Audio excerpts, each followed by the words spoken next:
Hello बच्चों, कैसे हैं आप? बेटा मेरा नाम है ऋचा भास्कर और मैं हूं आपकी बायोलॉजी की मेंटर। बेटा हमने क्लास 12th का chapter number 3 human reproduction start किया है और हमारी इस चैप्टर से रिलेटेड कुछ क्लासेस हो चुकी हैं और आपने देख भी ली है। लास्ट क्लास में हमने मेल रिप्रोडक्टिव सिस्टम के ऊपर फोकस किया था। एक बहुत ही अच्छा डायग्राम ड्रॉ कर लिया था पूरा, जिसमें हर चीज मेंशन कर ली थी हमने। और मैंने कहा था कि आप एनसीईआरटी में देखोगे तो एनसीईआरटी में आपको ये दो डायग्राम्स दिखेंगे। और हमने जो ड्रॉ किया था बेटा, हमने साइड व्यू ड्रॉ किया था लास्ट क्लास में, ठीक है। और अगर आप ध्यान दो तो यहां पर आपको डायग्रामेटिकली फ्रंट से भी दिखाया गया है और फ्रंट से हमें दो टेस्टिस नजर आ रही हैं, बिकॉज हम जानते हैं testis are present in pair. तो एक टेस्टिस हमें ये नजर आ रही है और दूसरी टेस्टिस हमें ये नजर आ रही है, जबकि जब हम साइड व्यू में देखते हैं तो हमें एक ही टेस्टिस नजर आती है। हमने कहा था कि ये टेस्टिस जो है इनसाइड द एब्डोमिनल रीजन या लोअर एब्डोमिनल रीजन, जिसको पेल्विक रीजन भी कहते हैं, वहां प्रेजेंट नहीं होती। They are present outside the abdominal region. Abdominal region के बाहर होती है बेटा ये, ठीक है। आउटसाइड द एब्डोमिनल रीजन होती है in a pouch like structure which is called scrotum. ये स्क्रोटम लिखा हुआ है, ठीक है। यहाँ पे देखो, अगर ये वाला फोटो देखें तो यहाँ पर भी दिख जाएगा हमें। एक मिनट, ठीक है, इसमें देखें तो इसमें भी दिख जाएगा हमें, ठीक है। This structure is called scrotum, ठीक है, स्क्रोटम है, ऐसा कहा था हमने। और इससे related each and every information हमने लिख ली थी अपनी ही डायग्राम में। और मैंने कहा था अगर आपको इस तरह से नोट्स बनाओगे तो आपके लिए बहुत बेनिफिट होगा। एक पेज जिस पे डायग्राम थोड़ा छोटा रखो और उसके साथ लेबलिंग करो, और लेबलिंग के साथ ही जितनी चीजें मेंशन कर सकते हो, लाइक एनसीईआरटी की ईच एंड एवरी इंफॉर्मेशन वहीं पे लिख लो, बढ़िया रहेगा तुम्हारे लिए। तो एनसीईआरटी आपको पूरी नहीं पढ़नी पड़ेगी, वो पेज पढ़ना पड़ेगा आपको जिसमें डायग्राम भी है और पूरी की पूरी इंफॉर्मेशन भी है। बढ़िया। आज हम थोड़ा सा इसी के बारे में बात करेंगे, थोड़ी और जो चीजें मैं तुम्हें लास्ट क्लास में नहीं बताई थी वो आज डिस्कस करेंगे। सेकेंड, आज हम डिस्कस करेंगे इंटरनल स्ट्रक्चर ऑफ टेस्टिस, ठीक है। टेस्टिस की इंटरनल स्ट्रक्चर भी आज हम डिस्कस करेंगे, जिसको थोड़ा सा एनसीईआरटी ने यहां पे बताया हुआ है, ठीक है। तो इसकी भी अच्छी खासी इलाबोरेट स्ट्रक्चर ड्रॉ करेंगे जिससे कि आपको समझने में प्रॉब्लम ना हो। बढ़िया। आओ, हमने कहा था कि जो मेल रिप्रोडक्टिव सिस्टम है उसके कुछ अलग अलग पार्ट्स हैं। मेन पार्ट टेस्टिस है, जिसको प्राइमरी सेक्स ऑर्गन भी कहते हैं। और हमने कहा था टेस्टिस की शेप होती है ओवल शेप, और टेस्टिस स्क्रोटम में होती हैं। और हमने कुछ डायमेंशंस भी किए थे टेस्टिस के, ठीक है। हमने उसका साइज डिस्कस किया था, ठीक है, उसकी लेंथ, उसकी विड्थ, उसकी वेट हमने एक साथ ही लिख लिया था।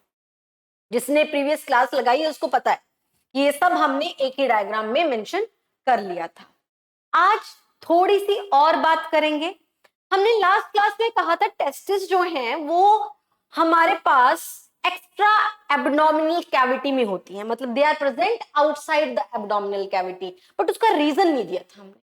क्यों ऐसा है कि टेस्टिस जो हैं वो एब्डोमिनल कैविटी के बाहर होती हैं, एक्स्ट्रा एब्डोमिनल कैविटी में क्यों होती हैं? तो बेटा आज इसका आंसर दे रही हूं मैं कि जो टेस्टिस होती हैं, टेस्टिस के अंदर होता है स्पर्म का production, and this process is called spermatogenesis. इस टेस्टिस के अंदर बेटा क्या बनने वाले हैं? मेल गैमीट बनने वाला है, स्पर्म बनने वाले हैं, ठीक है। और इस प्रोसेस को हम कहते हैं स्पर्मेटोजेनेसिस। स्पर्मेटोजेनेसिस को होने के लिए हमारी बॉडी के टेम्परेचर से 2 या 2.5 डिग्री सेल्सियस टेम्परेचर कम चाहिए होता है। अब हमारी बॉडी का टेम्परेचर क्या है बेटा? हमारी बॉडी का टेम्परेचर है 37 डिग्री सेल्सियस। और स्पर्मेटोजेनेसिस, स्पर्म के प्रोडक्शन के लिए यहां पर टेम्परेचर चाहिए होता है 2 to 2.5 डिग्री सेल्सियस कम। अगर ये testis inside the abdominal cavity होती तो inside the abdominal cavity again temperature 37 होता, और अगर टेम्परेचर 37 होता तो कभी भी spermatogenesis, that is the formation of sperm, नहीं हो पाता। तो इस वजह से टेस्टिस कभी भी हमें एब्डोमिनल रीजन में नहीं मिलते हैं, they are present outside the abdominal region inside the scrotum, क्योंकि इसका टेम्परेचर 2.5 डिग्री सेल्सियस कम होता है than the body's temperature that is 37। बढ़िया, एक डिफरेंट बात आप आज आपको पता चली है कि the testis are located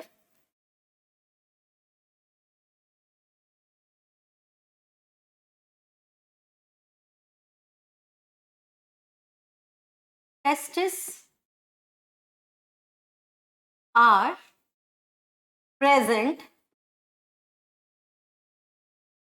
inside a pouch like structure called scrotum, जो कि एब्डोमिनल कैविटी में नहीं होता है, आउटसाइड द एब्डोमिनल कैविटी होता है, तो इसको हम कह सकते हैं एक्स्ट्रा एब्डोमिनल। अगर इनसाइड होता तो लिखते इंट्रा एब्डोमिनल, अभी बाहर है तो क्या लिख रहे हैं, एक्स्ट्रा एब्डोमिनल कैविटी में होता है। पर क्वेश्चन है व्हाई, ऐसा क्यों होता है कि टेस्टिस जो है वो extra abdominal cavity that is scrotum में होती है। फॉर स्पर्मेटोजेनेसिस, मैंने आपको भी बताया है, इसका आंसर लिख रही हूं मैं, for spermatogenesis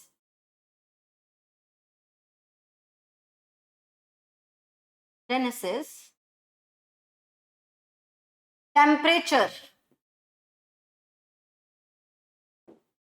is 35 degree Celsius to 35.5 degrees Celsius is required, which is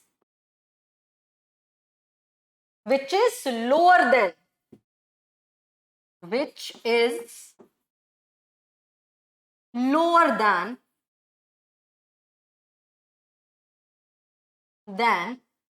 our body's temperature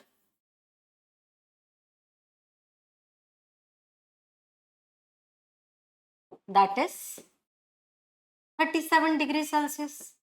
अगर बेटा इनसाइड और इंट्रा एब्डोमिनल कैविटी में टेस्टिस होते तो स्पर्मेटोजेनेसिस नहीं होती।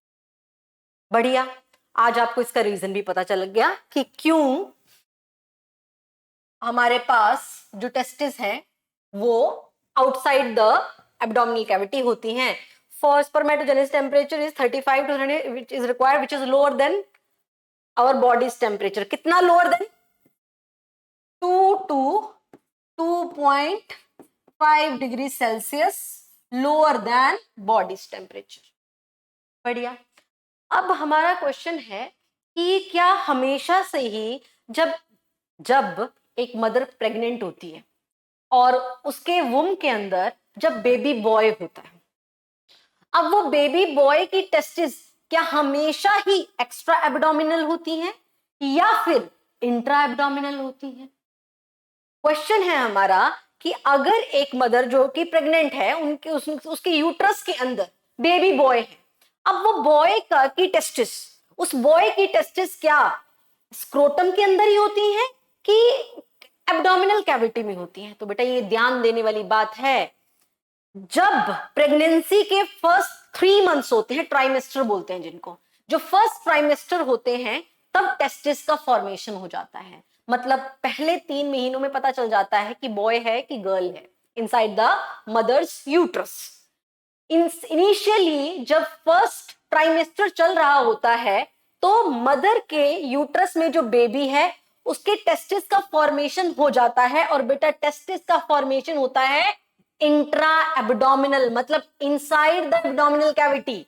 इंटरेस्टिंग बात, जब हम बोल रहे हैं बच्चे का, देखो अभी हम पढ़ रहे हैं तो हम बोल रहे हैं कि टेस्टिस कहाँ है, extra abdominal, outside the abdominal cavity, but जैसे ही बच्चा पता चलता है कि हाँ अभी ये बॉय होगा तो उसके अंदर टेस्टिस बन जाएंगी, अगर गर्ल होगी तो ओवरी बन जाएगी। बोला ये कब हो जाता है, पहले 3 महीने में हो जाता है। एक अगर बेबी बॉय होगा तो उसके अंदर टेस्टिस बनेंगी, अगर बेबी गर्ल होगी तो उसके अंदर क्या बनेगी, ओवरी बनेगी। पर जब टेस्टिस बनेंगी तो बोला वो इंट्रा एब्डोमिनल रीजन में बनेंगी, इनसाइड द एब्डोमिनल कैविटी बनेंगी, और फिर धीरे धीरे वो डिसेंड होती है in the 7th month of the pregnancy. इधर आओ, मैं डायग्राम बनाऊं, इधर आओ, देखो मान लो इतना रीजन मान लो ये एब्डोमिनल कैविटी है, ठीक है, और मैं इनसाइड द एब्डोमिनल कैविटी को क्या बोल रही थी, it is intra abdominal cavity मान लो, this one is the intra abdominal cavity, जिसका सीधा सीधा मतलब है कि इनसाइड द एब्डोमिनल कैविटी की बात हो रही है।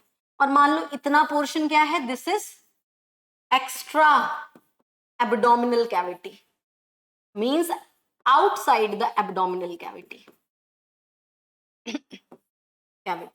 और हम किसकी बात कर रहे हैं, मान लो हम बात कर रहे हैं एक फीटस की, जो कि ग्रो कर रहा है अभी मदर के यूट्रस के अंदर, ठीक है। चलो बढ़िया, मान लो ये क्या है, इंट्रा एब्डोमिनल कैविटी इस तरह से, और इसके बाहर का portion this is extra abdominal cavity. तो मान लो यहां पे मैं बना देती हूं पेनिस, और ये बना दिया मैंने स्क्रोटम, वही डायग्राम फिर से इस तरह से कुछ, बढ़िया। तो मैंने क्या कहा, कब बनेंगे टेस्टिस का फॉर्मेशन, बोला फर्स्ट ट्राइमेस्टर में हो जाता है, पहले 3 महीने में टेस्टिस बन जाती है। और टेस्टिस बनती कहां है, देखो बेटा कहां बन रही है टेस्टिस, टेस्टिस का फॉर्मेशन होता है inside the abdominal cavity, intra abdominal, देखो एक टेस्टिस यहां बन गई और एक टेस्टिस यहां बन गई, तो इस तरह से कुछ बोला, फॉर्मेशन ऑफ टेस्टिस हो जाता है फर्स्ट ट्राइमेस्टर में, ठीक है। This happens, testes are formed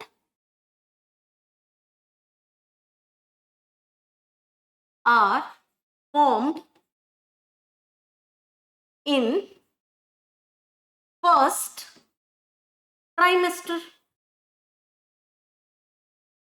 लो पहले 3 महीने जो होते हैं प्रेगनेंसी के, उसी में टेस्टिस बन जाएंगी, और टेस्टिस कहां बनेंगी, इंट्रा एब्डोमिनल बनेंगी, इनसाइड द एब्डोमिनल कैविटी बनेंगी। अब यहां से यहां कैसे पहुंची, बोला जब फीटस की लाइफ का 7th मंथ चल रहा होता है, means 7th month of pregnancy चल रहा होता है, तब धीरे धीरे ये टेस्टिस डिसेंड होती हैं, नीचे की तरफ को आती हैं, ठीक है, ये डिसेंड होंगी नीचे inside the scrotum, this structure is scrotum, आप जानते हो। और अच्छे से बता दूं तो स्क्रोटम के अंदर क्या होता है बेटा, स्क्रोटम के अंदर क्या होता है, स्क्रोटम के अंदर होता है स्क्रोटल सैक, याद करो लास्ट क्लास में किया है हमने, ये हो गया स्क्रोटल सैक, ठीक है, स्क्रोटल सैक, ठीक है। अगर साइड व्यू में देखोगे तो एक ही दिखा पाऊंगी डिसेंड,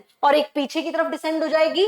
अगर फ्रंट व्यू भी सोच लो इस डायग्राम का, तो ये डिसेंड होकर कहां आएंगी बेटा जी, एक स्क्रोटल सैक में आएगी और ये दूसरी स्क्रोटल सैक में आएगी, इस तरह से कुछ, बढ़िया।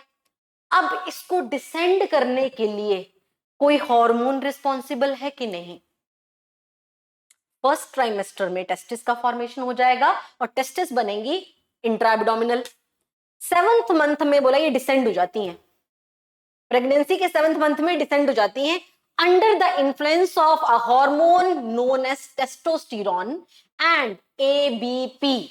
ये होगा डिसेंडिंग, ये जो डिसेंडिंग हुई है, दिस डिसेंडिंग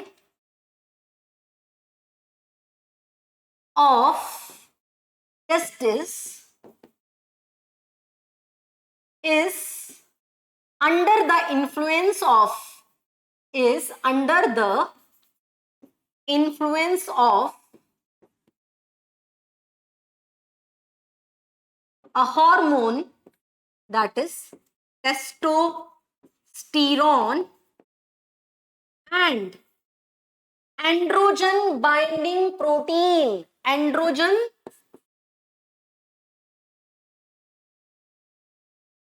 binding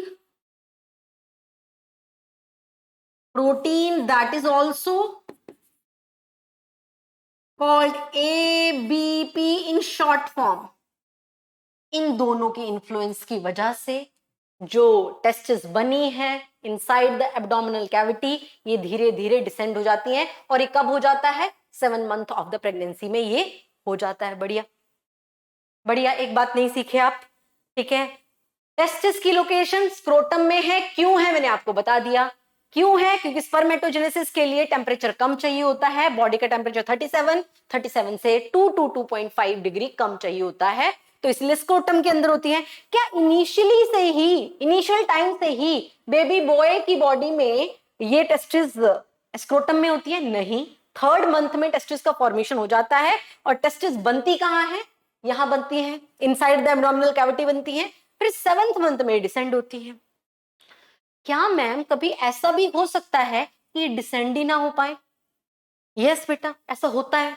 कुछ बच्चों में कई बार ये टेस्टिस जो कि 7th मंथ में डिसेंड हो जानी चाहिए, under the influence of these two, वो नहीं होता, and this is called cryptorchidism. क्या कहा मैंने? एक नया वर्ड आया आपके सामने, क्रिप्टोरकाइडिज्म।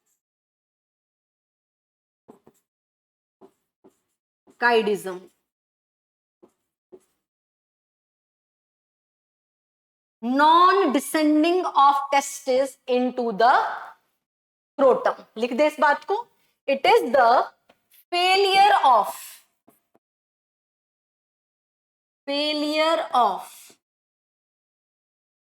descending failure of descending into descending नहीं, failure of testis to descend into scrotum। कुछ बच्चों में ऐसा होता है कि उनके टेस्टिस 7th मंथ में डिसेंड ही नहीं कर पाती हैं स्क्रोटम में। तो ऐसे बच्चों को क्या प्रॉब्लम होगी बेटा, क्या जानते हो तुम? स्पर्मेटोजेनेसिस के लिए तो स्क्रोटम में आना ही पड़ेगा, ऐसे बच्चों में स्पर्मेटोजेनेसिस नहीं हो पाएगी, means they are not able to form sperm. तो ऐसा मेल क्या बनेगा? स्टेराइल मेल बनेगा, ऐसा मेल जिसके अंदर कैपेबिलिटी ही नहीं है male gamete that is sperm बनाने की, उसको मैं स्टेराइल ही बोलूंगी ना, और जिसके अंदर स्पर्म बनाने की कैपेबिलिटी होती है उसको फर्टाइल कहते हैं। तो ऐसे केस को हम कहते हैं क्रिप्टोरकाइडिज्म। क्या इसका कोई सॉल्यूशन है? यस है। अगर बच्चे में 7th मंथ तक ऑफ द प्रेगनेंसी, ठीक है, अगर टेस्टिस डिसेंड नहीं होती हैं, तो उसके केस में एक सर्जिकली रिमूवल या सर्जिकली डिसेंडिंग करवाना पड़ता है टेस्टिस का, ठीक है, एंड वी कॉल इट ऑर्किडोपेक्सी।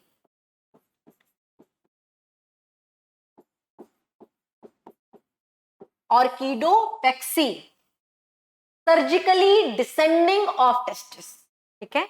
छोटा सा एक सर्जिकली ऑपरेशन करना पड़ता है जिसके थ्रू एक कट लगाया जाता है यहां पे और इनको डिसेंड कराया जाता है। बढ़िया बढ़िया, ये हो गया।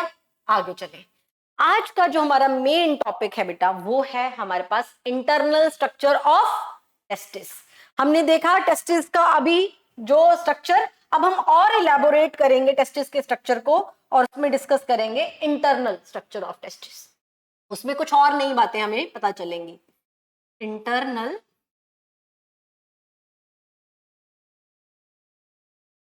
Structure of testis.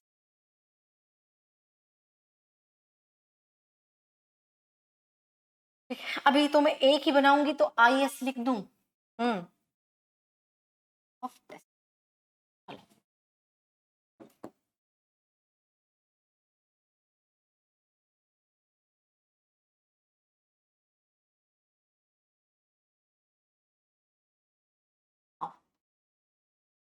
तुम सब जानते हो कि testis are located inside the scrotum, बार बार नहीं बोलेंगे। चलो मान लो ये क्या बना दिया मैंने, ये मैंने बना दिया है, मान लो ऐसे नहीं बनाते, चलो डॉट डॉट करके बनाते हैं क्योंकि कुछ चीजें मुझे अभी बताने पड़े। ये टेस्टिस बना रही हूँ बेटा, इस तरह से ओवल शेप्ड होती हैं, तो this is the Oval shape, testis, एक टेस्टिस। अब तुम जानते हो टेस्टिस के ही बगल में क्या होता है, टेस्टिस के ही बगल में इस तरह से एक स्ट्रक्चर प्रेजेंट होती है जो हमने लास्ट क्लास में भी ड्रॉ की थी, एपिडिडाइमस। तो मैंने एपिडिडाइमस ड्रॉ कर ली, ठीक है। ये हो गई टेस्टिस पिंक वाली, और ये जो ग्रीन वाला मैंने पोर्शन बना दिया, मैंने एपिडिडाइमस बना दिया। बढ़िया, आओ इंटरनल स्ट्रक्चर करेंगे। और जब हम कह रहे हैं कि हम इंटरनल स्ट्रक्चर कर रहे हैं, तो हम उसकी डिफरेंट डिफरेंट लेयर्स के बारे में भी डिस्कस करेंगे। टेस्टिस के बाहर कौन कौन सी लेयर्स हैं, ये सारा हम डिस्कस करेंगे। आओ, the outer most layer of testis is this, जो मैं रेड कलर की बना रही हूं। ये जो लेयर रेड कलर की मैंने ड्रॉ की है बेटा, this is the outer most layer of testis, इस तरह से, ठीक है। और इस लेयर का नाम है ट्यूनिका वेजिनैलिस। इस लेयर का नाम है ट्यूनिका वेजिनैलिस। ये पूरी, देखो तुम सोचोगे कि ये लेयर पूरा टेस्टिस को तो कवर कर ही नहीं रहा है, क्योंकि इसके आगे इतने पोर्शन में तो क्या है, एपिडिडाइमस है। तो बेटा ये वाली जो लेयर है, the outer most layer of testis is not complete, ये कंप्लीट नहीं होती है, इट इज इनकम्प्लीट, ये इनकम्प्लीट होती है बेटा जी, ठीक है। तो ये लो, ये हो गया, ठीक है। ये लेयर जो है ये इनकम्प्लीट होती है, और मैंने क्या नाम बताया इसका, the name of this layer is tunica, tunica vaginalis. Tunica होता है, ट्यूनिका का मतलब होता है लेयर, वेजिनैलिस। अब एनसीईआरटी ये वाली लेयर्स नहीं बता रही, ठीक है, पर हमें बतानी पड़ेंगी। क्यों? क्योंकि हमें कुछ और सीखना है इसके अंदर, ठीक है, जो एनसीईआरटी बता रही है, ठीक है। तो जब तक ये नहीं समझोगे तो वो समझ अच्छे से नहीं आएगा। तो हमारे पास सबसे आउटर मोस्ट लेयर, जैसा हमारा ट्रेंड है कि हम डायग्राम में ही सब कुछ लिख लेते हैं, तो this one is the outer most layer. और क्या दिख रहा है हमें डायग्राम से, क्या ये कंप्लीट लेयर है? No, it is incomplete layer. बढ़िया। तीसरी चीज, किस चीज से मिलकर बनी है ये? This layer is made up of fibrous connective tissue, made up of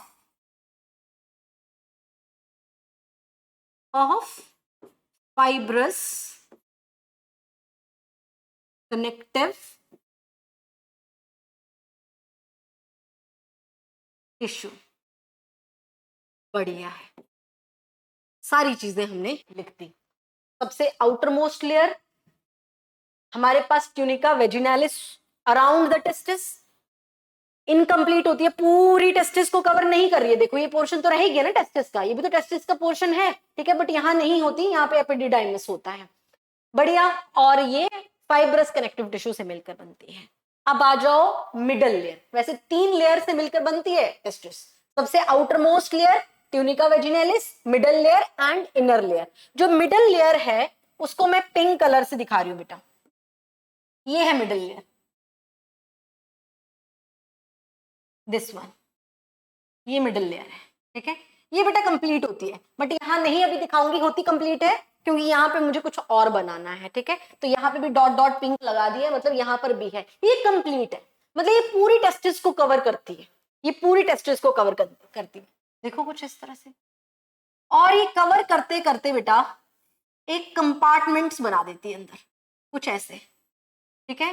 ये कवर करती है और अंदर टेस्टिस के अंदर कंपार्टमेंटलाइजेशन कर देती है, ऐसे अलग अलग कंपार्टमेंट्स बना देती है, ठीक है। तो ये मतलब पूरा लेयर किससे मिलकर बनी है? This is the middle layer, ये पूरी मिडल लेयर है जो मैं पिंक कर रही हूं, मिडल लेयर।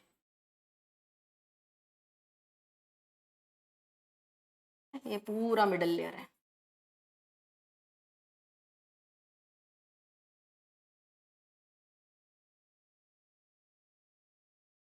समझ पा रहे हो तुम? नो, समझ पा रहे होंगे।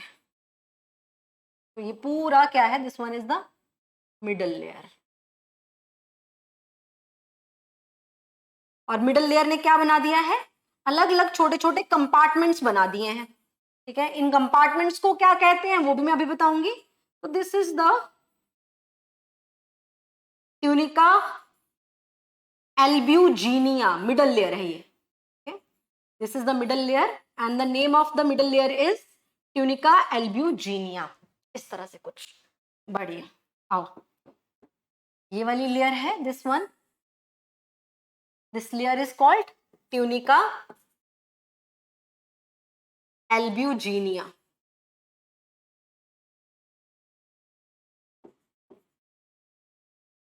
अब इससे रिलेटेड इंफॉर्मेशन भी हम साथ में लिखेंगे, एज यू नो। अच्छा, आउटर मोस्ट लेयर लिख दी थी, अभी ये कौन सी लेयर? It is a middle layer. कौन सी लेयर है ये? This one is a middle layer, लिख दो मिडल लेयर। और मैंने कहा ये मिडल लेयर क्या कर देती है? कंपार्टमेंटलाइजेशन कर देती है, छोटे छोटे कंपार्टमेंट्स बना दिए इन्होंने। ठीक है, तो इन कंपार्टमेंट्स को क्या कहते हैं? These compartments are called testicular lobule. क्या कहते हैं इनको? जैसे ये कंपार्टमेंट्स क्या है? दीज आर द, अरे ये कलर नहीं, अब हो गया बेटा। ठीक है, इसको हम क्या कहते हैं? These compartments are called testicular lobules. कितने टेस्टिकुलर लोब्यूल्स होते हैं? एनसीईआरटी बता रही है इस बात को। एक टेस्टिस के अंदर कितना टेस्टिकुलर लोब्यूल का नंबर होता है? It is 250। एनसीईआरटी लिख रही है 250 testicular lobules are present in each testis. हर एक टेस्टिस में हमें 250 के आसपास, 200 to 250 हमारे पास क्या मिलते हैं? टेस्टिकुलर लोब्यूल मिलते हैं। तो मिडल लेयर है ट्यूनिका एल्ब्यूजिनिया, जो क्या कर देती है? हमारे पास फॉर्मेशन कर देती है, forms 200 to 250 numbers of testicular lobule पर टेस्टिस लिख देते हैं। मतलब एक टेस्टिस में 250 और दूसरी टेस्टिस में 250, टोटल मतलब 500। ठीक है, टोटल मतलब 500 टेस्टिकुलर लोब्यूल होंगे। बढ़िया बात। अब इन टेस्टिकुलर लोब्यूल के अंदर एक बहुत ही इंटरेस्टिंग चीज पड़ी हुई है। क्या? इधर आओ। हमें इनसाइड दिस टेस्टिकुलर लोब्यूल मिलती हैं सेमिनिफेरस टिब्यूल्स। क्या मिलती हैं? These are the seminiferous tubules मिलती हैं। अब एक टेस्टिकुलर लोब्यूल में कितनी सेमिनिफेरस टिब्यूल्स?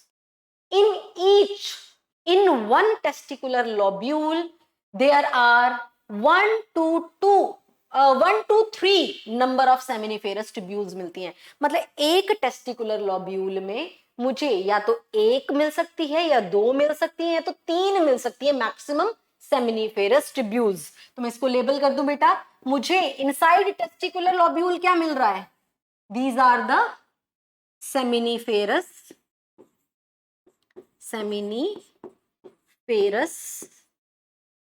tubules। देखो क्या था, एक टेस्टिस के अंदर 200 से 250 नंबर ऑफ टेस्टिकुलर लोब्यूल, और हर एक टेस्टिकुलर लोब्यूल में, in each testicular lobule there are 1 to 3 हमारे पास सेमिनिफेरस ट्यूब्यूल्स होंगी। तो मैं लिख देती हूं कितना नंबर हो सकता है सेमिनिफेरस ट्यूब्यूल्स का? इनका नंबर 1 से लेकर 3 तक हो सकता है। 1 to 3 नंबर पर टेस्टिकुलर लोब्यूल। ध्यान रखेंगे बेटा, कुछ नहीं है, एक दो बार दोहराओगे याद हो जाएगा। एक टेस्टिस में 250 के आसपास टेस्टिकुलर लोब्यूल, और हर एक टेस्टिकुलर लोब्यूल में 1, 2 या 3 आपको सेमिनिफेरस ट्यूब्यूल मिलने वाली है। Very important seminiferous tubule. Why? Because this is the site where sperm production occur. Testis के अंदर स्पर्म बनता है, बट टेस्टिस में कहां स्पर्म बनता है? कौन सी वो पर्टिकुलर लोकेशन है जहां पे कि स्पर्म बनेगा? वो पर्टिकुलर लोकेशन जहां की स्पर्मेटोजेनेसिस होगी बेटा इस जगह पर। This is a site for spermatogenesis. ठीक है, this is a site for spermatogenesis. यहीं पर क्या बनेगा? स्पर्म बनेगा बेटा जी। वेरी नाइस, बहुत इंपॉर्टेंट, वेरी इंपॉर्टेंट लिख रही हूं मैं इसको, वेरी इंपॉर्टेंट, बहुत इंपॉर्टेंट है ये। टेस्टिस, टेस्टिस के अंदर 250 के आसपास टेस्टिकुलर लोब्यूल, टेस्टिकुलर लोब्यूल के अंदर सेमिनिफेरस ट्यूब्यूल, और यहां पर हमारे पास स्पर्म बनता है। स्पर्मेटोजेनेसिस यहीं पर होती है। बढ़िया। कौन कौन सी लेयर्स मिली हमें? अभी मिली एक लेयर, और ये मिली थी दूसरी लेयर, और हमने कहा 3 लेयर मिलेंगी। तीसरी लेयर कहां है? इधर देखो, तीसरी लेयर कहां है? ये जो टेस्टिकुलर लोब्यूल के अंदर व्हाइट व्हाइट पोर्शन दिख रहा है बेटा, मैं कोई कलर नहीं कर रही इसको, नहीं तो समझ ही नहीं आएगा अगर और कलर कर दूंगी तो। जो हमें लेयर दिख पा रही है inside the testicular lobule, that layer is called the third layer of testis, and the name of this layer is tunica vascularis. इस लेयर का नाम क्या है? This is called tunica vascularis, and this is the innermost layer of testis. ये सबसे अंदर की layer है टेस्टिस की, थर्ड लेयर। हमारे पास टेस्टिस जो है वो 3 लेयर से कवर्ड होता है। एक आउटर लेयर हो गई, एक मिडल लेयर हो गई, और एक इनर लेयर हो गई। तो हमारे पास जो ट्यूनिका वेस्कुलरिस है, इसके साथ ही लिख देंगे this one is the inner layer. ठीक है, नाम लिखा है वेस्कुलरिस, मींस इस लेयर के पास, this layer is vascular. Vascular जब हम बोलते हैं इसका क्या मतलब है? जब मैं कह रही हूं इसके नाम में वस्कुलरिस है और ये वस्कुलर लेयर है, वस्कुलर लेयर है मतलब this layer has a rich supply of blood, मतलब यहां पे बहुत अच्छी सप्लाई ऑफ ब्लड वेसल्स होती है। This layer is inner most layer and this layer is vascular. कहां प्रेजेंट है? नहीं समझ आ रहा, नहीं समझ आ रहा। टेस्टिकुलर लोब्यूल के अंदर जो व्हाइट का पोर्शन, व्हाइट सा पोर्शन दिख रहा है ना, दैट व्हाइट सा portion is the layer of tunica vascularis. Present कहां प्रेजेंट है? प्रेजेंट इनसाइड टेस्टिकुलर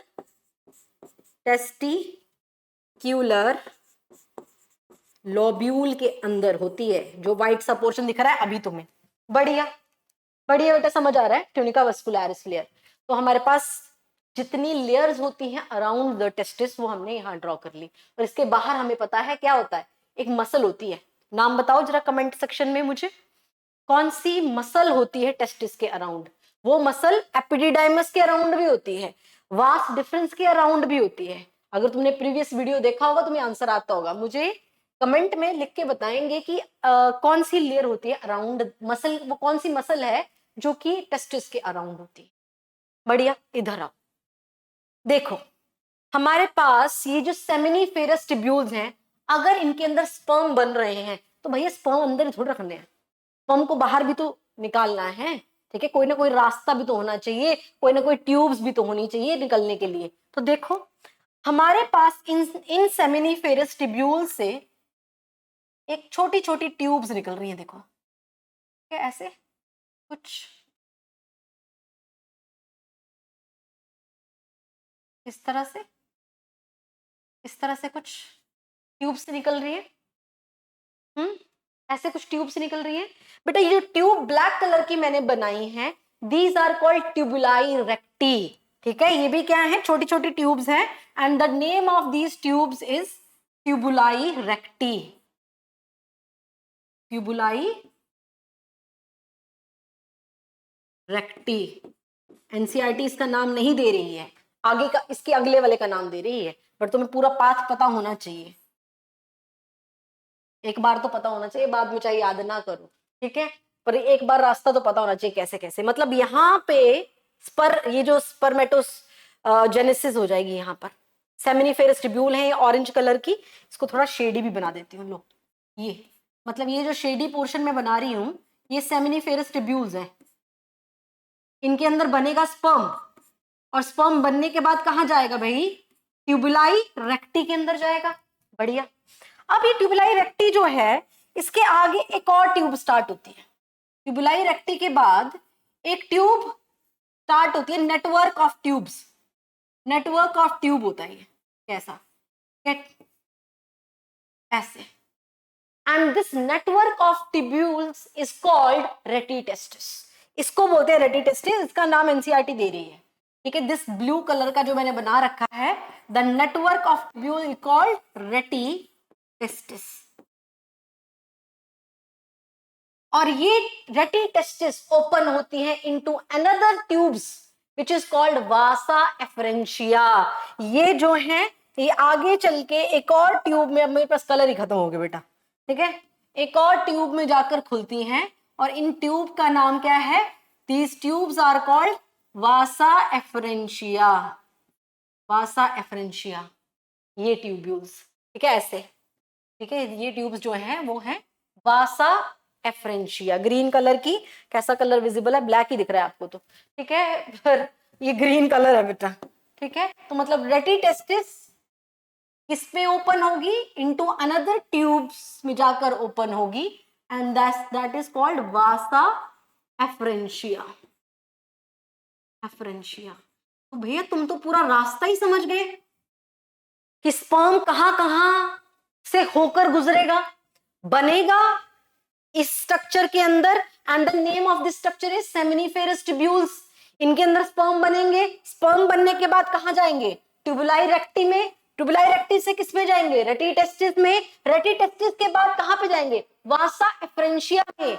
वासा एफरेंशिया का नंबर 10 to 12 होता है, एक टेस्टिस से 10 से 12 वासा एफरेंशिया की ट्यूब्स निकलती हैं, और ये ट्यूब्यूल्स वासा एफरेंशिया की ओपन हो जाती है इनटू अ स्ट्रक्चर, आप जानते हो स्ट्रक्चर को, that is called epididymis, epididymis, तुम जानते हो स्ट्रक्चर को, एपिडिडाइमस। और एपिडिडाइमस किस में ओपन होती है भैया, किस में ओपन होती है ये एपिडिडाइमस, इनटू अनदर ट्यूब, जिसको क्या बोलते हैं, वास डिफरेंस। भैया तुम तो पूरा रास्ता ही जान गए, पूरा रास्ता तुम्हें समझ आ गया।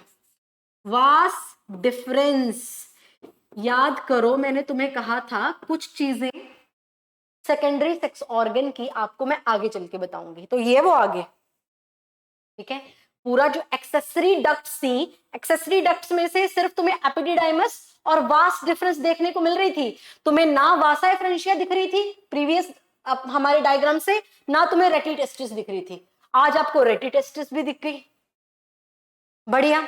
तो हमारे पास स्पर्म का बनाने का सिस्टम कहां है, ये है सेमिनिफेरस ट्यूब्यूल्स। ये सेमिनिफेरस ट्यूब्यूल किसके अंदर है, टेस्टिकुलर लोब्यूल के अंदर है।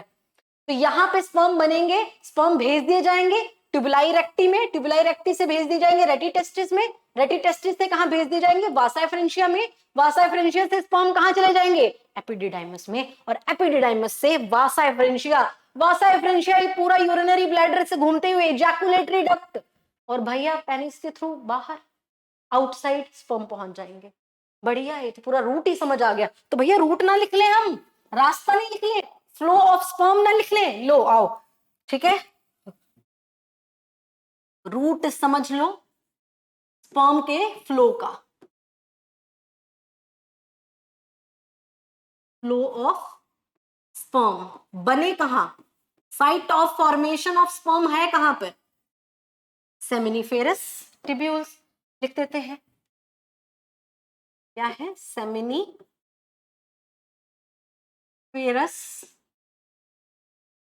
ट्यूब्यूल्स, जिनका नंबर भी तुम जानते हो, कितना नंबर है, या तो 1 हो सकते हैं, 2 भी हो सकते हैं, 3 भी हो सकते हैं, पर टेस्टिकुलर लोब्यूल, ठीक है, and this is a site जहां पर क्या होगा, स्पर्मेटोजेनेसिस होगी। दोबारा लिख दिया हमने, सेम चीज याद हो जाएगी बार बार लिखोगे तो, ठीक है, यहीं पर ही सेमिनिफेरस ट्यूब्यूल्स में स्पर्म बन चुके हैं। अब ये स्पर्म कहां भेजे जाएंगे, बताओ डायग्राम देख के, सेमिनिफेरस ट्यूब्यूल्स में अगर हमारे पास स्पर्म बन चुके हैं तो स्पर्म कहां भेजे जाएंगे, कौन सा है, ट्यूबुलाई रेक्टी में, ठीक है, ट्यूबुलाई रेक्टी में। तो मैं मतलब यहां क्या लिख दूं, ट्यूबुलाई रेक्टी लिख दूं, बढ़िया। अब बताओ स्पर्म कहां जाएगा भाई? ट्यूबुलाई रेक्टी के बाद कौन सा रास्ता है? रेटी टेस्टिस, रेटी टेस्टिस। और रेटी टेस्टिस के बाद स्पर्म कहां जाएंगे? वासा एफ्रेंशिया, जिसका नंबर भी मैंने आपको बता दिया 10 to 12 होता है, वासा एफ्रेंशिया। वासा एफ्रेंशिया के बाद स्पर्म कहां जाएंगे भाई? एपिडिडाइमिस में। एपिडिडाइमिस से स्पर्म कहां जाएंगे? Epididymis open into vas deferens में ओपन होती है, तो वास डिफरेंस में जाएंगे। अब अपना कल वाला डायग्राम खोल लो, ठीक है। Vas deferens open into ejaculatory duct, तो यहां से स्पर्म कहां जाएंगे? Ejaculatory duct. और इजैकुलेटरी डक्ट के बाद हम कहते हैं यूरिनोजेनाइटल डक्ट, ठीक है, यूरिनोजेनाइटल डक्ट।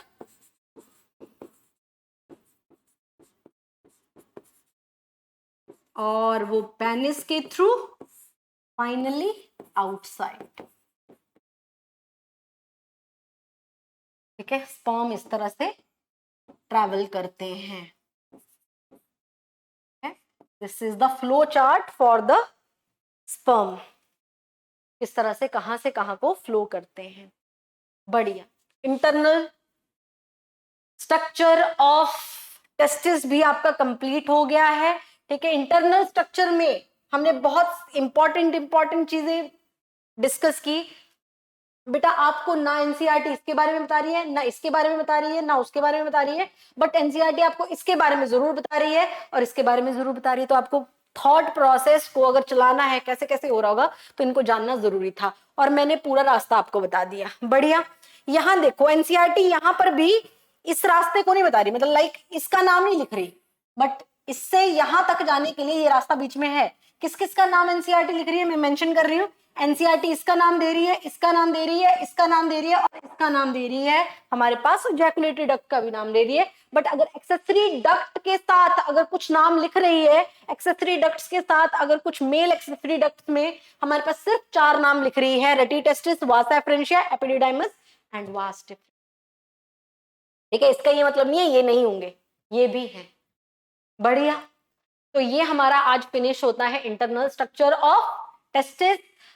नेक्स्ट क्लास में मैं आपको और डिटेल जाऊंगी इसके अंदर, सेमिनिफेरस टिब्यूल्स के अंदर कौन कौन से सेल्स होते हैं, क्योंकि हमारा तो मेन फोकस इसी पे ही है भैया, क्योंकि हमारा मेन फोकस इस पे है ना, स्पर्म प्रोडक्शन पे है। तो हमें ये डिटेल में समझना पड़ेगा इसके अंदर कौन कौन से सेल्स हैं और एक्चुअल वो सेल कौन है जो कि स्पर्म प्रोडक्शन करता है। इसके बारे में करेंगे डिस्कस हम नेक्स्ट क्लास में। सो मिलते हैं नेक्स्ट क्लास में, पूरा रिवाइज करके आएंगे बेटा। ये जो चैप्टर है अगर तुम पिछला लेक्चर देख के नहीं आगे आओगे तो फिर तुम्हें समझ नहीं आने वाला, क्योंकि सब चीजें आपकी इंटर रिलेटेड है, प्रीवियस चैप्टर से रिलेटेड है। तो अपना पुराना लेक्चर देखो पहले, फिर अगला लेक्चर देखो। बहुत इजी लगेगा बेटा तुम्हें, बहुत इजी, ठीक है। तुम्हें क्लास के अंदर ही याद हो जाएगा, मजेदार, बहुत इजी हो जाएगा तुम्हारे लिए। पर पहले शुरू से देखते आएंगे। ये चैप्टर स्टार्ट किया तो उसका पहला lecture, second lecture, third lecture, इस तरह से देखते आएंगे, फिर चीजें एकदम से कनेक्ट होती जाएंगी और बहुत इंटरेस्टिंग चैप्टर है। चलो बेटा मैं जा रही हूं, मिलते हैं कल और मिलेंगे कुछ नई नॉलेज के साथ। Thank you so much, bye bye.